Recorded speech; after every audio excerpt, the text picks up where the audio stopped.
Hello dear exam comrades, তোমরা অনেকেই জানিয়েছিলে যে কেপিএসআই এর মেন্সে বেশ কিছু কারেন্ট অ্যাফেয়ার্স থেকে কোশ্চেন আছে স্যার, যদি ডাব্লিউপিএসআই এর আগে কারেন্ট অ্যাফেয়ার্সগুলো কভার করে দেন তাহলে একটু সুবিধা হয়। তো সেই নিরিখেই আজকের সেশন, একটু মন দিয়ে খবরটা দেখে নাও।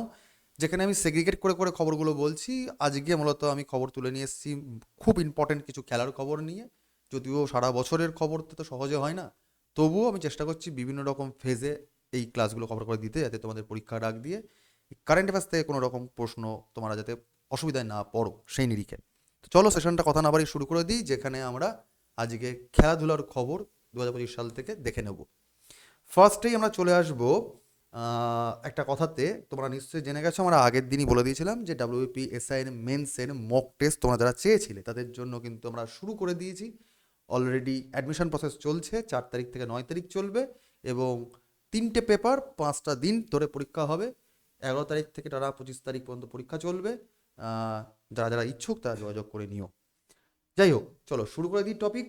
আমরা প্রথমে দেখে নেব কিছু খেলার খবর, ইম্পর্টেন্ট কিছু ক্রিকেটের খবর দেখে নেব। যেমন আইসিসি চ্যাম্পিয়নশিপ ট্রফি 2025 সাল।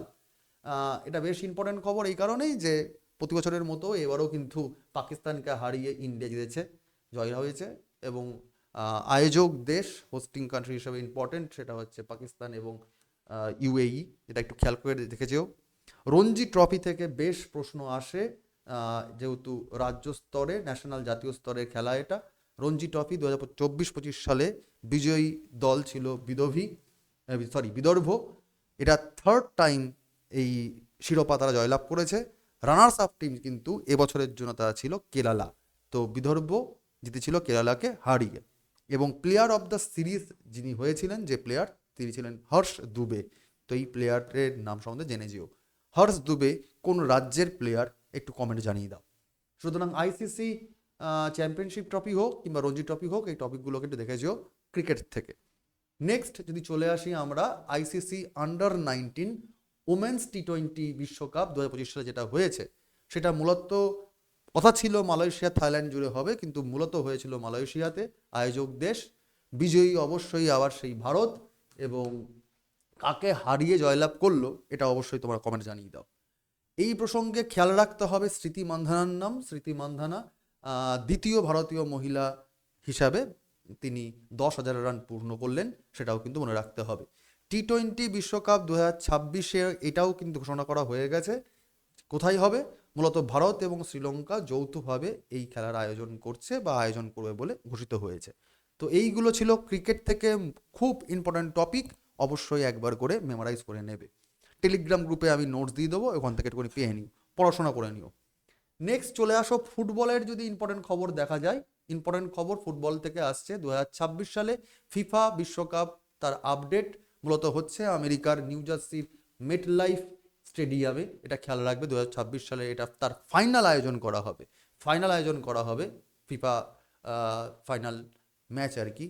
এছাড়া 2027 সালে মহিলা বিশ্বকাপ যেটা ফিফার, সেটা হবে হচ্ছে ব্রাজিলে। ব্রাজিল দায়িত্ব পেয়েছে 2027 সালে। এগুলো একটু খেয়াল রেখো।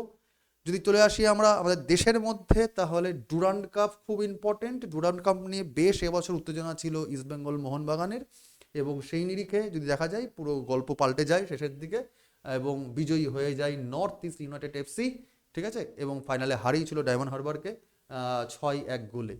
এবং যুব ভারতীর ক্রীড়াঙ্গনে এটা আয়োজন করা হয়েছিল। এবং মূল খেলাটা, এই ডুরান্ড কাপটা হয়েছিল 23 জুলাই থেকে 23 আগস্ট 2025 সালে।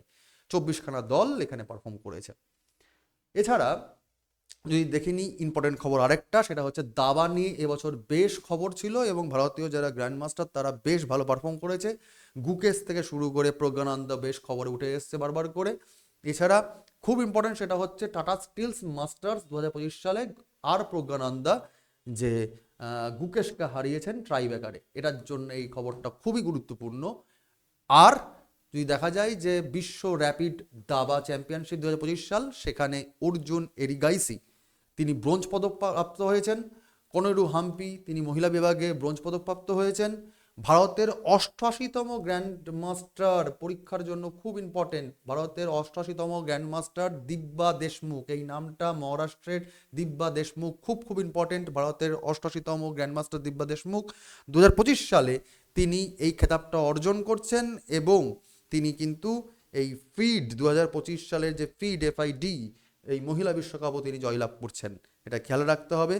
মহিলা বিশ্ব দাবা চ্যাম্পিয়নশিপ 2025-এ আরেকটা খবর মনে রাখতে হবে, সেটা হচ্ছে জু ওয়েনজু, চীনের যিনি প্লেয়ার, তিনি পার্টিকুলারলি তান ঝোয়িংকে পরাজিত করে টানা 5মবারের জন্য এই শিরোপা ধরে রাখছেন মহিলা বিশ্ব দাবা চ্যাম্পিয়নশিপে।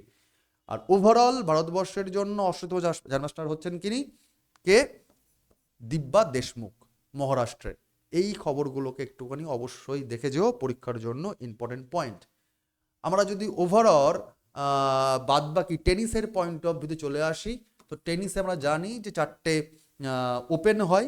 একটা হচ্ছে অস্ট্রেলিয়ান ওপেন, একটা হচ্ছে ফ্রেঞ্চ ওপেন, একটা হচ্ছে US ওপেন, আর একটা হচ্ছে উইম্বলডন।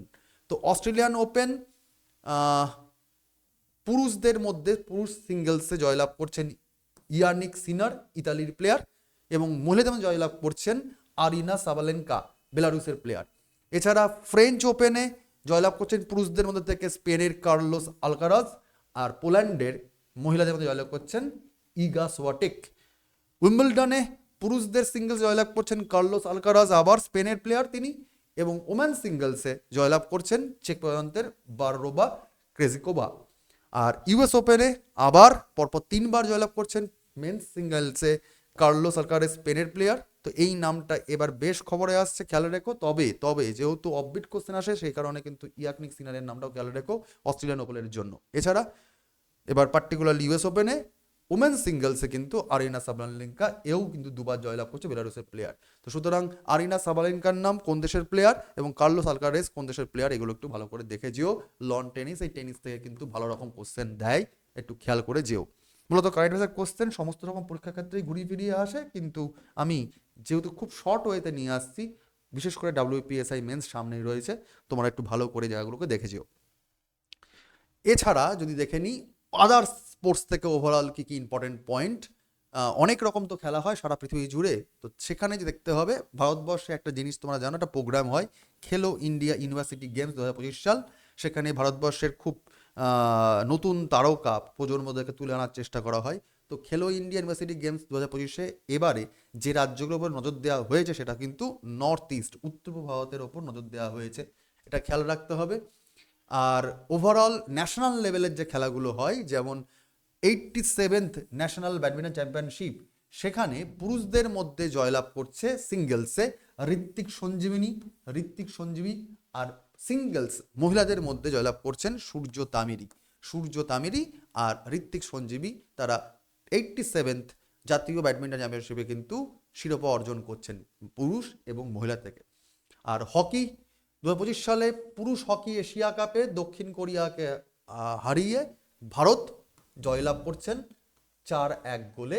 এটাও কিন্তু হকির জন্য ইম্পর্টেন্ট, এবং এই খেলাটা কিন্তু বিহারের রাজগিরে হয়েছিল।